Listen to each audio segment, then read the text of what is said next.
Assalamualaikum warahmatullahi wabarakatuh.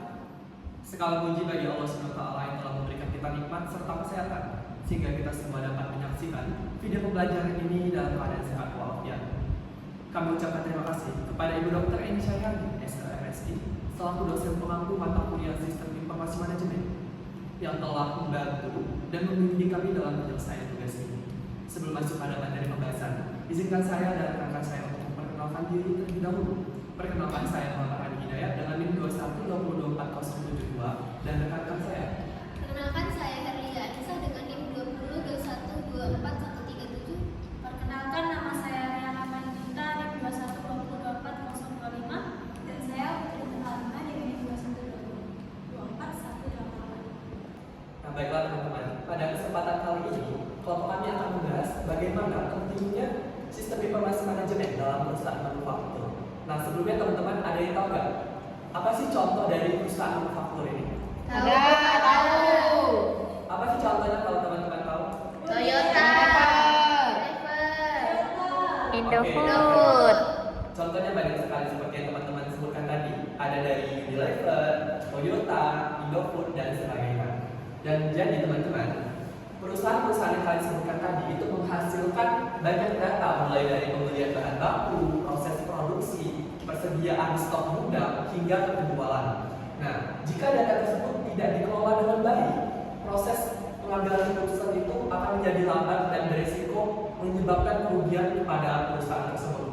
Nah, oleh karena itu, perusahaan membutuhkan sistem informasi manajemen atau SIM yang mampu mengintegrasikan data dan menghasilkan informasi yang akurat untuk mendukung kegiatan operasional maupun pengambilan keputusan manajemen. Nah, informasi manajemen itu penting dalam perusahaan manufaktur nih teman-teman.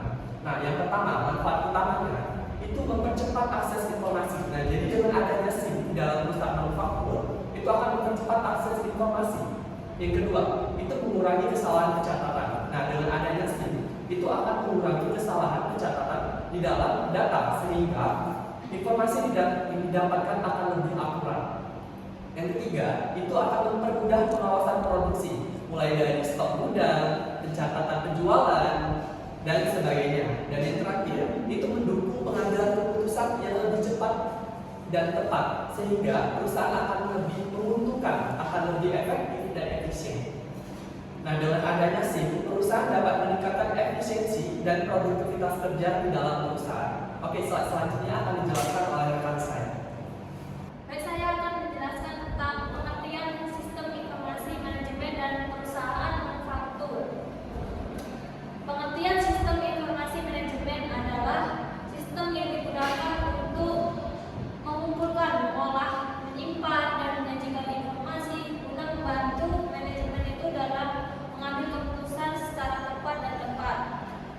Adapun pengertian perusahaan manufaktur. Perusahaan manufaktur adalah perusahaan yang mengubah bahan baku menjadi produk jadi melalui proses produksi yang terencana dan terstruktur.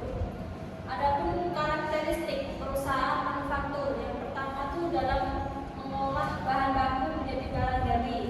Artinya tuh perusahaan manufaktur itu mengubah bahan baku mentah itu menjadi produk yang siap dijualkan atau yang digunakan. Contohnya itu dalam industri otomotif. Kan seperti bahan besi, baja, itu kan melalui proses produksi dulu menjadi mobil ataupun sepeda motor yang untuk disiapkan maupun dipasarkan gitu. Dan nomor dua itu memiliki proses produksi yang berkelanjutan. Artinya kegiatan produksi itu dapat dilakukan secara terus-menerus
dan yang pastinya mengurangi kesalahan. Makanya itu harus terus-terusnya dipantau. Lalu yang ketiga itu ada Warehouse Management System atau WMS. Di sini berfungsi untuk mengelola gudang agar proses penyimpanan, pencatatan dan pergerakan barang di gudang itu lebih teratur. Jadi dengan WMS, stok di gudang itu dapat dilihat apakah sudah sesuai dengan stoknya atau belum gitu. Jadi lebih teratur. Lalu yang terakhir ada Supply Chain Management (SCM). SCM di sini adalah sistem yang mengelola aliran bahan baku hingga produk tersebut jatuh ke tangan konsumen. Nah, dengan SCM, proses distribusi itu menjadi lebih cepat dan kebutuhan pelanggan itu dapat dipenuhi dengan baik. Jadi keempat sistem penerapan SIM dalam manufaktur ini saling terhubung menjadi kesatuan agar dapat meningkatkan efisiensi dan efektif. Baik, selanjutnya di sini saya akan menjelaskan dampak dari penerapan sistem informasi dalam manufaktur. Nah, jadi dampak positif dari penerapan sistem informasi ini yang pertama itu produktivitas meningkat, karena kan sebelumnya pekerjaan itu dilakukan secara manual. Nah, jadi dengan kita menerapkan SIM, maka perusahaan itu dapat meningkatkan produktivitasnya. Lalu yang kedua, proses lebih cepat. Tadi sudah dibahas bahwa ERP itu ialah semua divisi itu dibagi agar dapat bertukar informasi secara cepat itu, sehingga informasi tadi dapat diakses dengan cepat agar pekerjaan lebih efektif. Selanjutnya, dampak positifnya kesalahan manual berkurang. Tadi di penerapan SIM sudah saya bahaskan bahwa WMS sendiri ialah mengurangi kesalahan karena adanya proses pemantauan. Selanjutnya, dampak dari penerapan SIM itu ialah kesalahan manual berkurang. Karena kan sebelum kita menerapkan SIM, proses pencatatan dan pengolahan data itu kan dilakukan secara manual. Nah, dengan kita menerapkan SIM, maka proses pencatatan dan pengolahan data itu sudah diatur oleh sistem, jadi dapat mengurangi human error gitu. Lalu yang keempat, kualitas produk lebih terjaga. Nah, tadi sebelum penjelasan sebelumnya itu sudah dijelaskan bahwa penerapan SIM itu adalah WMS. Tadi kan fungsinya untuk memantau agar proses produksi itu sesuai target kan. Nah, sehingga pengawasan tadi dapat meningkatkan mutu produk agar tetap konsisten. Jadi kualitas produk itu lebih terjaga. Dan yang terakhir, kepuasan pelanggan meningkat. Nah, produk yang berkualitas dan pelayanan yang lebih baik itu dapat meningkatkan kepercayaan dan kepuasan pelanggan. Nah, selanjutnya itu penerapan SIM ini juga memiliki beberapa tantangan. Yang pertama itu biaya implementasi tinggi. Jadi perusahaan itu harus mengeluarkan biaya besar untuk membeli, mengembangkan serta pengadaan dan memelihara sistem. Lalu yang kedua di sini, perusahaan juga harus memberikan pelatihan kepada karyawan karena karyawan harus menggunakan sistem baru gitu. Lalu yang ketiga, risiko keamanan data. Dengan penerapan SIM, maka perusahaan harus memberikan keamanan data yang memadai agar keamanan data itu tidak dibobol gitu. Dan yang terakhir ada resistensi perubahan. Nah, sebagai karyawan itu mungkin menolak atau sudah beradaptasi dengan perubahan sistem. Jadi meskipun penerapan SIM ini membutuhkan biaya lebih besar dan proses adaptasi, namun manfaat yang diberikan dengan penerapan SIM tadi itu jauh lebih besar, seperti meningkatkan efisiensi, produktivitas dan kualitas kerja yang lebih baik. Mungkin itu aja yang sudah dapat saya sampaikan. Selanjutnya akan saya kembalikan kepada moderator. Baiklah teman-teman, jadi kesimpulannya, sistem informasi manajemen merupakan bagian penting di dalam perusahaan manufaktur karena membantu mengintegrasikan data dan informasi dari berbagai bagian perusahaan, mulai dari stok gudang, proses produksi, jadwal penjualan, dan sebagainya. Nah, penerapan sistem informasi manajemen ini dapat meningkatkan efisiensi operasional, kualitas produk, pengelolaan persediaan, serta mendukung pengambilan keputusan yang lebih cepat dan akurat. Kemudian, meskipun terdapat berbagai tantangan dalam implementasinya, manfaat yang diperoleh perusahaan jauh lebih besar, sehingga sistem informasi manajemen ini menjadi salah satu faktor penting di dalam perusahaan. Dalam meningkatkan daya saing perusahaan manufaktur di dalam perusahaan ini, tentunya juga akan meningkatkan keuntungan perusahaan itu sendiri. Baiklah teman-teman, selesai sudah presentasi dari kelompok kami. Kami mohon maaf apabila terdapat kesalahan dan kepada Allah kami memohon ampun. Kami akhiri Wassalamualaikum warahmatullahi wabarakatuh.